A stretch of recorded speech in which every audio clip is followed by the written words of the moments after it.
Go to nightcrockermovingservices.com. That's Eric and his whole bunch, man. Those guys can get it done for you. I talk about it all the time about scaling their hours. So if you got something, their minimum is 2 hours. If you got one big old thing, they'll come handle it. If it's just got to go from A to B and you don't want to deal with it, maybe it's breakable. Maybe it's just difficult terrain. You got stairs, you got twists and turns. They'll handle that for you. Otherwise, they're fully capable of doing anything else. They'll move you across the country. They got the trucks and the manpower to do it. And Eric's just a straight up good dude, a patriot, a former Marine, runs his company like a tight ship. And I like that about him. Once you meet him, you'll get to know that. A lot of times he'll jump on the truck with his crews and go out and help move furniture. AJ, if I owned the place, I would not be doing that. No. Be like, you do that. I'm the CEO. I hired you to do a job. I'm the president. Get busy. But he gets on the trucks. He likes having his hands dirty and getting involved, and that sets an example. People work harder for somebody that can do their job, right? That's Eric. That's their team. It is, of course, CrockerMovingServices.com, CrockerMovingServices.com. Before I get too heavy back in the Iranian stuff, we got to go back to Burgergate. That's what people are calling it. It's the lazy way to describe something that's it's not even controversial. It's kind of funny online. So you had the McDonald's CEO, this little wimpy guy, taking a little wimpy bite of their new big fat burger. Again, it just blew up on McDonald's, poor old McDonald's. And I'll be honest with y'all, I'm kind of craving one. I'm not sure if I'm going to cave in and do it on the way home, but anyway, not because of what he did, just because I've been thinking about hamburgers since I walked in the door. But so then Burger King sort of lampooned them by having their CEO actually take a real bite of a hamburger and eat it like a grown ass man. And that was funny. And now, just to share this with AJ, apparently Buffalo Wild Wings has gotten in on it. Oh, all gosh. the restaurants. Is it the Burger Wars, man? They're taking Yeah. shots at each other. Where's Wendy's at? Where's Wendy's? They used to be Yeah. pretty good at their social media was snippy, man. I think they kind of started this stuff. Yeah, let me go see what Wendy's is talking about. Apparently, Buffalo Wild Wings showed a picture of like a burger and some wings that they have, and it said, "We love this product." And if you heard the original soundbite, that's the little dorky, very CEO-ish guy referred to the hamburger as this product. We have tested this product, and it was just everything that was wrong with it. That guy was so stiff. All right, so well, they've been kind of quiet. I was trying to see if Wendy's actually said something, and no, they have not said anything. They're yet. staying out of it. How could it? I mean, They probably are. They probably said something, but I'm just not seeing on the Twitter page. who was Steak and Shake beefing with? They were beefing with somebody. Oh, it was Cracker Barrel. They were going after Cracker Barrel during the Cracker Barrel fiasco. Now, I don't think this compares to that. This guy just looked goofy, and he's getting clowned. Ironically, they have a clown as a mascot at McDonald's. But we had some fun with this earlier. Just wanted to give you that update on Burgergate. Watergate was like 40 years ago. It was 50 years ago. Why are we still putting the word gate on everything? I don't know. And it's really when it becomes a controversy, we put a gate behind it. But Yeah. isn't a gate supposed to keep things in or keep things out? Well, it's just the second half of the word Watergate. No, I know. I know that. Understand. But You're breaking it down. That's okay, man. I like the. I feel like I'm the CEO of. You were very. I almost want to hear it again. I mean, this Iran thing's dragging me down a little bit. Let's go ahead and listen to him one more time. Just the CEO of McDonald's. We don't need the Burger King guy because he did not provide very good audio. But what he did do was take a big honking bite out of a Whopper. Hardee's needs to bring that back. Them bikini girls eating them slimy hamburgers, just to get in. I mean, a woman took a bigger bite of those hamburgers than the CEO did back in the day, and those were bigger hamburgers, I guess. Yeah, let me see if I can pull it up. Is this thing available around Birmingham yet? What, the Arch? Yeah, because I think I passed like 13 McDonald's on my way home. There. I think somebody came from one of the franchise companies that owns a bunch of Burger King. They brought them up here, McDonald's, and they brought some because I saw when did that. this happen? How do I always miss that? I missed that in the damn ice cream. Well, you was focused on the lights, and because I think that was John today? Bird, actually had one. Dude, I was up here all day today building this studio, putting these fancy lights in, and nobody told me that we had free burgers. I didn't know either. I saw John Bird with some up in here, and then I saw what a picture. You're saying is John Bird took all the hamburgers. Maybe so. And I saw some other folks take pictures, and I saw that it was a whole arch thing. I would have had that for lunch. Yeah, I would too. But you know how it's like I don't know, like straight dogs. Once you put some food out there, you know, everybody comes out of the woodworks. The thing about, you know, a hamburger like that, it's got to be hot, man. I mean, I know y'all got the Breaking Bread coming up with the best burger in the world. Of course, my man Will at Chub Fathers. That Zydeco is still probably my favorite hamburger of all time. Yeah, but that thing's got to be hot, dude. Those fries and that stuff does not travel. Some food travels. Yeah, it's like I don't understand. I see people getting Waffle House to go. Oh, I do that all the time. To go? Yeah. What's that waffle like by the time you get home? My house is like 5 minutes from the store. Well, that's true. You got a store closer. Still, that's 5 minutes where that thing just gets rained on inside that box. Man, it's so good. And it's just soggy. You like a soggy waffle? Man, it's already soggy. I like them crispy. Yeah. But then you know, I can always put it in my toaster oven if I need to get a little more crispier. What is your go-to at Waffle House? Oh gosh, I mean, you know, you can't go wrong with the All-Star. You know, scrambled egg. That used to be mine. Hash brown. Yep. I sometimes do the sausage gravy, and then sausage, obviously, and then raisin toast, or do the hash brown bowl with extra sausage. I've got something new. They've added a Philly. It's like Philly steak. Cheesesteak steak with cheese eggs. Yeah. So it's not really bacon because I'm trying to cut back on the bacon. Not because I'm converting to Islam or anything. It's just not healthy at all. And I like that. They'll even put peppers in it for you. Yeah. That's been my thing lately. Once I tried that one time, I don't know if I've ordered anything else. Of course, I can't do all the syrup and all that crap. So yeah. It's a new world. I mean, I haven't been to a Waffle House in a minute, but, you know, when there's time where I feel like I can deserve a cheat day, or I can deserve to treat myself. Treat yourself. Yeah. My our attendance at Waffle House has gone up substantially since Cracker Barrel crapped in the bed. I have not been back to Cracker Barrel. I'm still not protesting, but I'm just not going. Right. You know, one of the worst things about that, since we're talking about these faux pas, I'm gonna stretch this segment completely out, and we'll pick Iran back up in the next break. One of the worst parts. Now that Cracker Barrel, by the way, their stock was still just laying a big steamy turd on the lawn today. Where did they end up? I had them on they're down to $30. I mean, they've had highs and lows since all this stuff happened to them. And year to date, I think their high for the year was up around 45 or whatever. But they're still struggling to get customers back. And I think one of the worst things they did was shatter the myth that this was a legitimate country place. In other words, we all knew it was a corporate chain, but it was based out of Tennessee. What is it, Lebanon, Tennessee? They always talk about their Tennessee connection. They had the old man on the sign. But then when the mistakes started happening, the rebranding started, and then we had somebody to blame it on. Then you see this left-wing CEO woke-ish lady, and you realize this whole thing's just a fraud. It's just a copy. It mimics our culture. It's not really real, and I think it just sort of shattered that myth, right? Even though you'll grow up with all kind of chains that are your memories. Like I can still smell that deep dish pizza at Pizza Hut when I was a teenager. That was like the only pizza out there. That big old thick greasy pizza, man. And I'll crave it sometimes. Wouldn't go eat one right now to save my life. I couldn't handle it. It would wreck me for good. But anyway, I don't know how we wound up with food talk. We do enough of that as it is. Let me talk to you about Lonnie's Furniture Company. We'll get the break in here, and then I'll reset everything and get you all updated on the latest, the politics of the Iran war situation.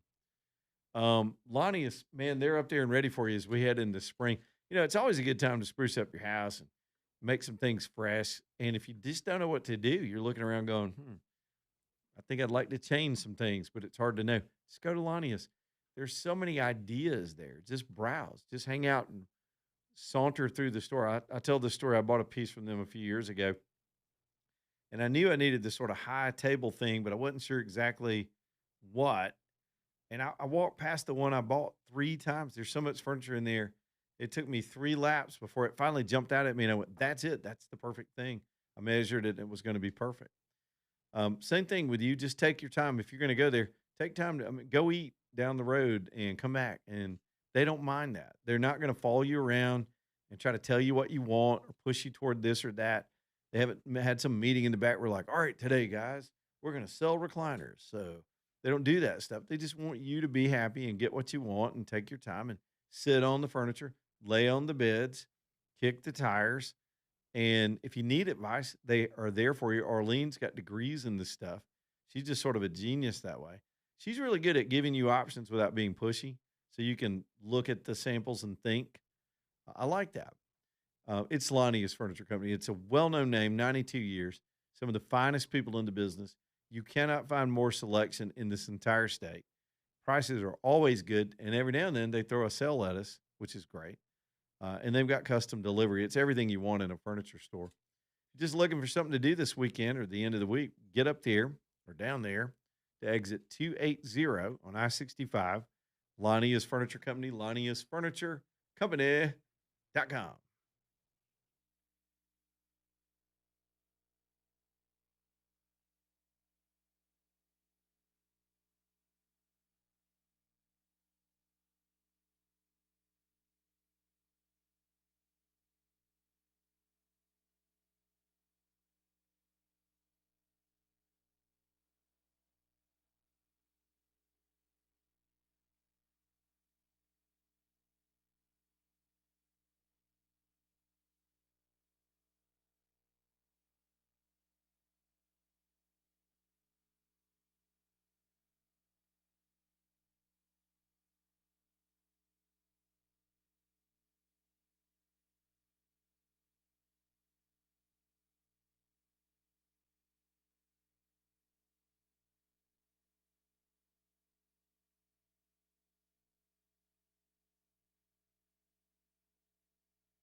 Man, if you're living alone, getting in that bathtub every day, stepping over into that shower can be a frightening time. Some people, there are statistics that are associated with this. People will put off taking showers just because they dread falling in there. The bathroom is one of the more dangerous rooms in the home. I'm not trying to scare you, but just stands to reason. It's fires in the kitchen, slip and falls in the bathroom. And a lot of it's because we're just dealing with outdated material in there. Um, Alabama Bath sells a product, and they do a lot of things there. I mean, they can come in and just tear your whole bathroom out and rearrange the whole thing to start over if that's something on your mind. But man, uh, this tub shower replacement system, and it's not an exaggeration. I believe it's changing lives. And I hear feedback from our listeners. The prices are fair, the installation's impeccable. They do it in 2 days, slip proof surfaces, easy entry systems, whether it's a shower and you need to roll in there or lightly step in there with shelving where so you're not reaching awkwardly. Even the plumbing fixtures designed ergonomically to be able to sort of take that shower head off and put it back. Those kind of things. Just everything's thought through. Chairs, foldable chairs, bench seats, everything you need to be able to secure yourself, get refreshed with independence without somebody having to help you. That's life changing. Maybe you have somebody in your family that's in that stage of life and could use an easier way. You don't want mama to fall. So consider Alabama Baths. Again, they're not going to pressure you. This is a local business. They've been around 40 years as a company, and this family will absolutely give you an honest quote and give you time to decide on that. They're not going to put pressure on you. There are companies out there that say, "This is our deal. You have 72 hours. Take it or leave it. It's the best deal you're going to get."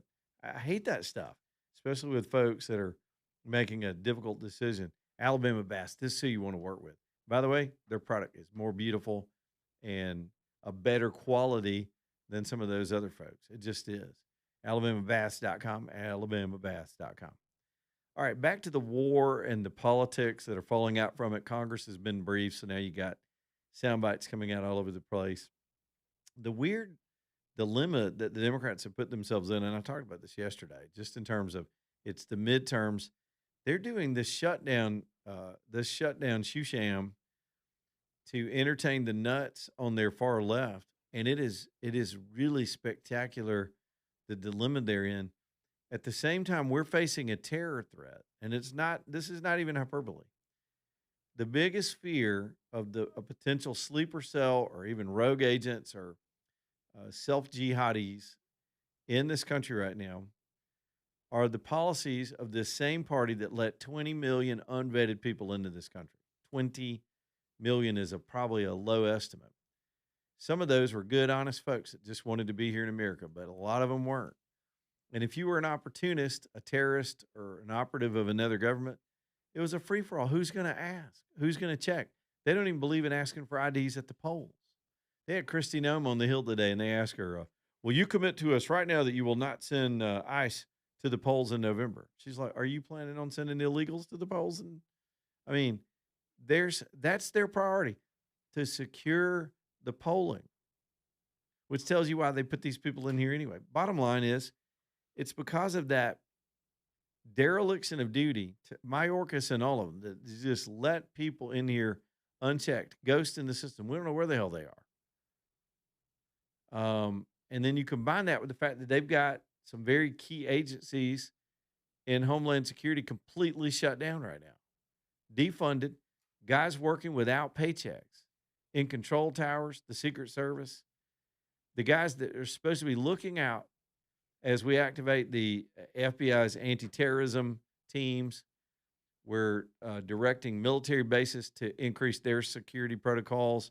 They're all kind of it's preventive stuff. I don't know that there's actionable intelligence that something's going down, but in this time and with the tactics of the Iranians, we've got to be on our best footing with and be as sharp as we can. The terrorists only have to get right once.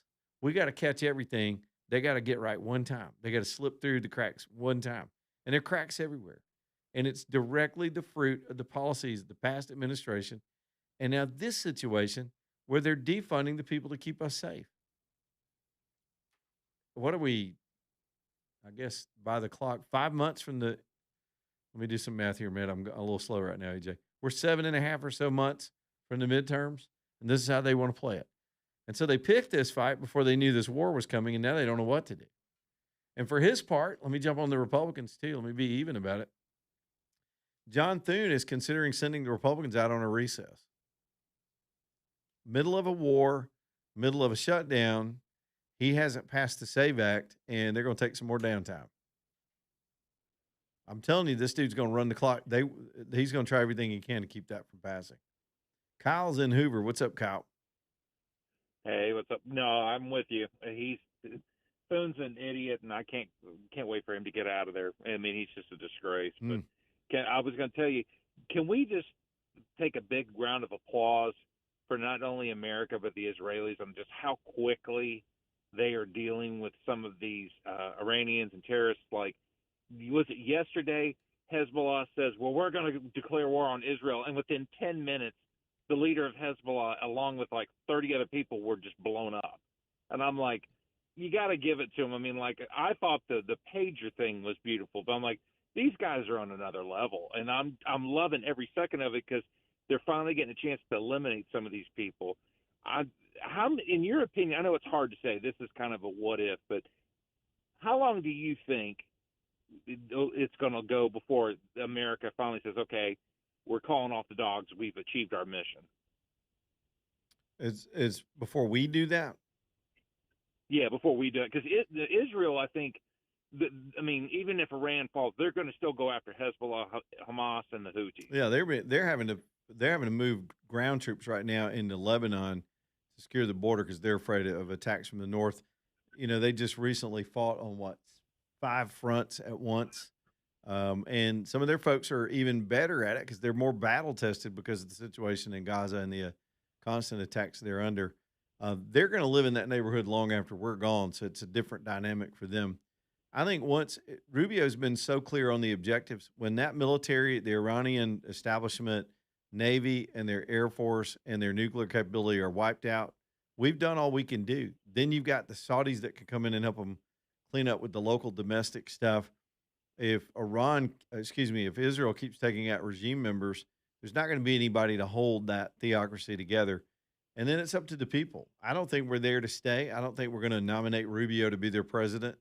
I think we're going to achieve this. My guess would be we're done with this whole operation in less than 5 weeks.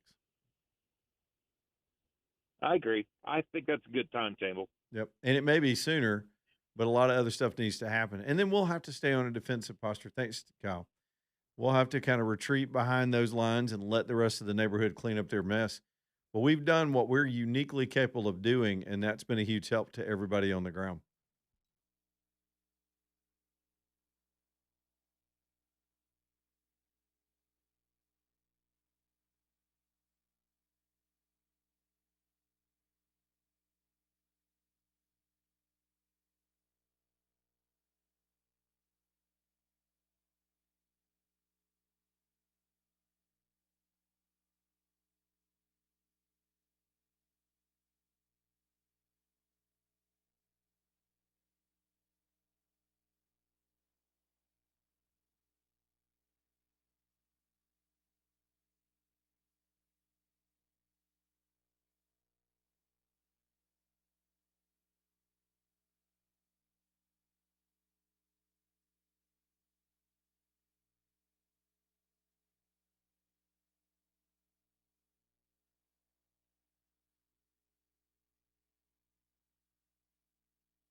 All right, let's get after it again. Our buddy Thomas on the hotline with us this afternoon, checking in with us in the world of mortgages. Thomas, how's it hanging today, man? Man, it's good. I want to first apologize for last night. I was on the phone last night with a client, could not get off, which I was helping one of your listeners. Which is a great thing, and I was not able to meet the call last night, so I do apologize. Oh, no problem, man. That's a good reason, though. That's a good. We reason handle it. We're good, man. Calls for sure. Yeah. So, hey, man, right now rates are fantastic, and we're having lots of people call in about refinancing, and even though we're in the spring buying season, we're having a lot of people that have bought in the last couple of years have been contacting us about seeing how they can lower their mortgage payment. You said in the last couple of years, rates have been up in the mid to high sevens in the past couple of years. If you're a listener and you've bought in the last couple of years, last year or two, more than likely your rate is in the high sixes or mid sevens. Hey, give us a call. We can take a look and work out a plan and show you how much we can save you. Man, we have had tons of phone calls in the past few weeks, and especially in the past week or so, with rates dipping below 6%. Overall, national average dip below 6%. People have been contacting us just to work up a plan for them. We can look at lowering your monthly payment, shortening your term. Well, there's lots of different options we can do for people. And plus, you may have some equity move or pay off some debts. Just give us a call. Let us sit down with you. Maybe I'll also just get you off of the PMI. So Yeah. You can do that. So maybe multiple different ways that we can save you money, but it all starts with a phone call and a conversation. So give us a call, 205-859-8859, or savewithstockton.com. Savewithstockton.com. Thomas, we'll chat with you tomorrow, my friend. Right now, we just had some congressional leaders live, and I wanted to give Thomas time to finish. It was Speaker Johnson, who's exceedingly boring. I can't imagine if we went to that, AJ, the audience would care. So Rubio's gone to the Hill. He's briefed some people, and now we got a little bit of reaction. Let's listen to some of that. Well, first, I want to go back to Rubio for a minute. It's the last one I sent you, AJ. Rubio is talking about the evacuation effort of Americans. So let me give you a little background, and we'll hear what Rubio has to say. It was not practical or even possible, I would say, to tell the whole world when the strike was going to happen so they would know to get out. But repeatedly, the State Department had told everybody to get out of Iran, and that was a hotbed. If you didn't have that warning before Saturday, you got your head in the sand. So all international travelers are aware of these things when you're traveling. The other countries in the region, there were people that felt safe there. I guess even if they had considered that there might be action in Iran, they wouldn't have known the scale of it or how it was going to expand. So now you get this bum rush, for example, the UAE, Dubai, and all those places. You got a lot of Americans that go vacation there now. They've been very open to Westerners. I know people that have places there now. That's where they travel. That's where they vacation now. And they want out. They want out while the flights are available. And I guess I can't blame them because there's incoming and you don't know where that stuff's going to land. Rubio says we've evacuated 9,000 Americans. The way that strategy works is you do the launch, you get the operation going, you catch the right people by surprise, and then you have to do some evacuations in the other countries. And they had a plan for that. So Americans are getting out, and at first the State Department was like, find a way out. That's probably the best advice. People on the ground can be more resourceful if you know what to do. You might be able to get in an Uber and cross a border and you're fine. Otherwise, now the State Department is arranging free flights through charters. They're putting together flights in all those major airports, all of which are all operational. Flights are leaving every day. All that infrastructure is still working, but they're giving people courtesy flights just to get them out of there, probably over to Europe or maybe even all the way back here to the United States. But he says, Rubio confirmed this afternoon that 9,000 Americans have already been safely returned. What I don't know, and maybe we'll hear that in this bite, is how many Americans are still there. That's very important. Here's Rubio. 9,000 Americans have been able to leave the region since the start of this war. We have about 1,500 Americans that are requesting assistance with departure. We have identified and continue to identify charter flights, military flight options, and expanded commercial flight options, meaning working with the airlines to send bigger airplanes with more seats, and the combination of those three things. The impediment we're facing now, in many cases, we've had a couple instances in which we have planes in the air and on the way, and unfortunately the airspace gets closed and they have to turn back around, so we're working through those challenges. Here's the message I want to deliver Americans who are in the Middle East and in need of assistance. It is very important, and I ask this of the networks as well. It is important for you to please put both the website and the phone numbers on your screens, because we need people. We need to know where you are. We need to know. We need to have contact information for Americans that need assistance. They have to register with us, because as these options begin to open up, and as they open up, we have to be able to call you. We have to be able to reach you. We have to be able to know where you're staying, so we can get this information to you and coordinate appropriately. And it'll be a variety of methods: charter flights, military flights and transports, expanded commercial opportunities, and in some cases land routes that will allow them to go to neighboring countries who might have open airports at that point. So it's a lot of different things here that need to happen in order to move people, but it all starts by knowing that you're there. It all starts by knowing that where you are and how we can get a hold of you. So I'm asking the networks and all of the media outlets, please publicize the two phone numbers that we've put out, as well as the website, so people can contact us and register. We've had, thousands of people call already. As I said, we've identified almost 1,600 that are requesting assistance with departure, but we need you to please be able to identify that. As I came in, So that bears repeating, and I think that was very clear from Rubio. He's one of the clearest speakers in the administration. If you got family, if you got friends over there, and they somehow haven't gotten that message, they need to get that message. Reach out to the consulate, get to the local folks, and get yourself on board in the count of people that not only are there but want to leave. They may have record that you're there, but you may not want to leave. I know. I was just thinking about my own travels. Yeah, you show them a passport when you get off a plane, but a lot of people will go to certain regions of the world. You'll get off the plane in one country, but you move from country to country. In the EU, for example, they don't really always check your passport when you cross into another country. If it's on a train, if you're not doing an airplane or all that stuff. So the State Department doesn't track your whole itinerary. They might have a record of you getting off a plane, maybe facial recognition, and they might have that general awareness. But if they don't have your phone number and where you're staying and that you want to leave, that's basic information where they can use that, put it in a database, and be able to schedule these flights accordingly as to where the load and where the demand is. Makes sense, and it sounds like they've got a pretty good grip on it. Again, some Americans are not really under threat, but I would leave. If you were in the middle of one of these countries, AJ, would you get the hell out? Yes.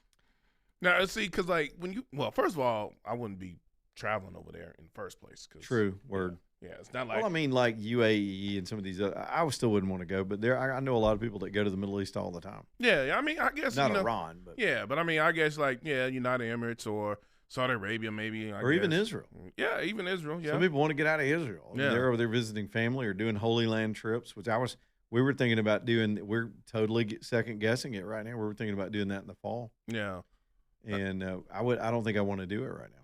I mean, we're talking about doing London. I know that's kind of some ways away, but I mean, you think about the population of the Muslim community in those particular areas. You got to start thinking about that as well too. You talk about the sleeper cells that are possible. Sure. But yeah, if I heard a warning about potential missiles and all that stuff coming into an area that I'm quote unquote vacationing in, oh yeah, I'm out. My question is, I wonder if you mentioned the United Kingdom. I wonder if the United Kingdom will join their fellow Muslim nations like UAE and Qatar and fight alongside us with us there. Because, they've fallen. They went the other way a long time ago. Yeah. But to answer your question, yes, I would have been on the first. I think I would. I think if I was traveling, swimming across the channel. I'm not Rambo or anything, but if I'm traveling alone, I think I can take care of myself and blend. But if I had family with me, I'd want them out and I'd go with them. Yeah, it's just the circumstances. Yeah, right? Some people are over there for business and a multitude of other reasons, but would like to avoid the next 4 or 5 weeks because there's so much uncertainty with it. Well, and there's also, you think about just other areas, you talk about the United Emirates, but there's parts of Africa that people had to like turn around as far as flights because of what was going on. Oh yeah. In the air as far as some of the missiles, and that's affecting a lot of different travels, not just in the parts of the Middle East, but just in that just over there in some of these other countries, just because you don't know who's who and what they're capable of doing, or at least going to try to do. Because some of these folks, if they want to prove a point, they might do something crazy. They're everywhere. All right, man. Birmingham Broker also bringing you the show tonight. BHAMBroker.com, BHAMBroker.com. If you got a car or truck or SUV you want to sell this year, why take that on and get less money? Just let somebody else do it. I mean, you're fancy now. You got people, and that's Craig and Keith. They've got a whole business set up to broker a car deal for you and get that car marketed and sold and transacted, and you get a check. You're in a stronger negotiating position for a new one. Makes sense to me. I'll never trade another way. If I get ready to dump one of my older cars because I need something new, they're going to handle it. It's Craig and Keith at Birmingham Broker, conveniently located on 4th Avenue South in downtown Birmingham, BHAMBroker.com. All right, let me do the Fetterman soundbite real quick. I've not actually heard this. A lot of the bites we'll run in the afternoon are coming at us so quickly. We go hot with them and then react. Fetterman is one Democrat. He stood apart from his party during the Gaza situation when they were all being anti-Semitic about the situation. And now he is foursquare behind what's happening with the United States and the rest of the world taking on Iran. Let's listen to what he said after the briefing today with Rubio. That's part of, a regime change. It's like the top 55 of them were killed. And I think they just blew up 80 of the random mullahs, too. Which, that was pretty great, actually. So, all right. It's basically just to reinterpret. You heard it for yourself, but he's saying, hey, it's pretty great they blew up the mullahs. I never thought about pronouncing it that way, but I'm going to start saying it that way now. You think when somebody's walking down the street and another guy's jealous, he goes, oh, he's such a big mullah. I mean, literally, he said what he said, walked off, and then here comes Lindsey Graham. Here comes Pansy Graham and go, let's get in the fight. Right. Let's bomb everybody. Let's bomb Lebanon now. Let's go. I heard somewhere that he wants to bomb Lebanon. He's chicken hawk. Hey, gold, by the way, today I was taking a look because we tracked the Dow. We've been tracking the oil prices. By the way, crude was up 4%. I think overall we're only up about 10%, I think, since all this started. We've had 2 trading days, and it was up way higher than that. The fear is that crude would go to $100 a barrel. And I think if we get the trade routes, like Trump put that edict out today, that we're going to insure the ships and we're going to give them escorts. That's huge. If we get commerce flowing again and we slowly diminish the capability for more uncertainty, things are going to settle in the oil markets. But you'll see it on those gas station signs on your way home tonight. You're going to see prices that have spiked, in some cases about 40 cents just about overnight. Crude was up almost 5% today, in addition to, what was it, 8% yesterday or something like that. Then, of course, gold. I've been tracking it, too, because sometimes it can be a variance to the rest of the market. Still holding above 5,000, up about 0.18 today, 51.33. It's a good time to sell. It is a real good time to sell, and always a good time to buy. And that's not just a sales pitch. Gold holds its own. If it's worth 5,000 now and it was worth 2,000 a few months ago, the value of what you can get for that same gold remains consistent, and it's not affected by inflation or debt or interest rates. Gold is tangible. It's real. Steve can explain this much more intelligently than me because this is his business. So go see him at Alabama Gold Refinery. What you'll find there is an exchange, a place where you can buy, you can sell, you can trade. You may have a bunch of silver and you want to change to gold. You may have gold and you want gold in a different form. He'll do all that for you. It's just a cool place. All the security you need, all the help you need, just fun to look around in there, and in a great location in Homewood across from the Regions Bank. Alabama Gold Refinery, AGR, alabamagoldrefinery.com.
Well, all this market watching we've been doing, got to talk about my friend Danny Knowles. Again, I pointed out all the time, this is one of those turbulent days today where the market was way down based on world events. Then it sort of fought its way back. And if you were an amateur investor or running on emotion, panicky about your 401k, you might have bailed. You might have lost some opportunity. People did that when the tariffs were announced and may have lost 20% of their money. That's not the way to do long term investing. Now, you can play day trade and have fun with it like it's a casino. But if you want smart strategy that's time tested, that has all the science behind just keeping your money steady and nice performing assets, that's Danny Knowles and the Knowles Group. Danny, as I tell you every night, is a lifelong friend. He and I grew up together. So I say that by way of a personal introduction if you haven't met him. He's just always been a straight shooter. Good dude, crazy kind of guy, but knows his stuff. And he's brought his young men up to work alongside him. And they've just got a heck of a team. It really is the Knowles Group with all those Knowles men taking care of people's money, getting you placed, getting you on track, helping you figure it out. Some of you know what your plans are, how much money you want, and how you're going to get there. Some don't. You don't know the date. You don't know when you'll get there. Let them do those calculations, figure out where you're starting, where you want to be, give you a plan to be disciplined, and they'll help you with that all along the way. It's the KnowlesGroup.com.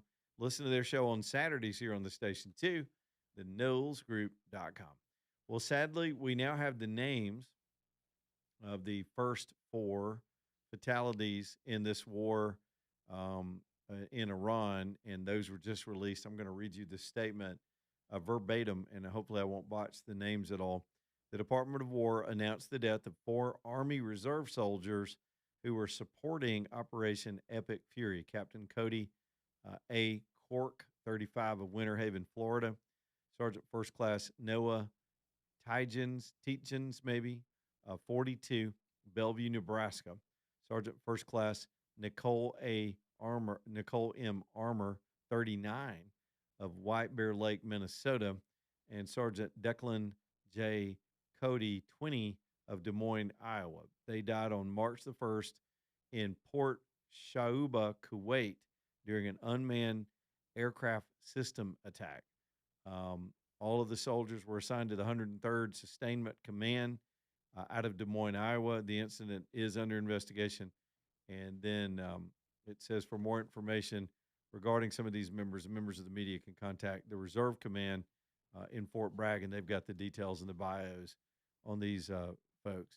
I think what stands out to me are the ages of some of them. We always talk about these young guys and gals all fighting in these wars. One of them, of course, was 20, but we had this Noah Tietjens, 42 years old, and Nicole Armour, 39 years old. So reservist with apparently years of experience, deployed overseas in a support role, but hit by looks like a missile type attack. That news coming across tonight. The nation honors them despite what Megyn Kelly says. I don't even want to get into all that because it's just getting ridiculous out there in the podcast world. People desperate for attention. But there's that story. And then, of course, there's the female pilot that we saw the video about yesterday that landed in Kuwait after Kuwait shot her down by mistake, friendly fire. And this young lady was beaming. She'd survived being hitting the ejection and landing, not knowing what was coming at her. Can you imagine these people are coming at her? Now, Kuwait's a friendly country to us, but they were so generous, took a bunch of selfies. And so her name, I think, has been identified, but I don't trust the internet to be accurate on that. But this young lady, boy, that ought to represent the young women that are fighting our military. We should. Where did I read today? We should know her name and not the names of the Kardashians. That would be correct, sir. One more time for Hueytown Pawn. Times like this make me want to make sure that I'm cock-locked and ready to rock wherever I go. It's just true. You got to be trained. You got to be smart about it. But none of that helps if you don't have the weapon with you. So you got to buy something that's comfortable, you're going to be able to keep on your person, that you're familiar with. Let them get you started at Hueytown Pawn. They always have deals, tactical stuff, hunting stuff, accessories, pre-owned stuff, handguns, and personal carry. Everything you would need in a gun store, and just the greatest people to work with. I mean, you can't help but like Tommy when you get over there and get to know him. They're on Brook Lane Drive. Maybe you wouldn't have considered driving all the way to Hueytown, but it's worth it to go over there if you're out shopping, comparison shopping. See what they can do for you at Hueytown Pawn. I'll tell you about the next special. Tommy comes up with some of the best specials, and y'all just clean them out every single time. So next time he's got a good deal going, we'll work that and let you know all about it. Hueytown Pawn, Brook Lane Drive in Hueytown. AJ, time for me to go home. Yes. Be safe out there. Enjoy this Tuesday evening. Stay tuned for Breaking Bread coming up next. Goodbye, AJ.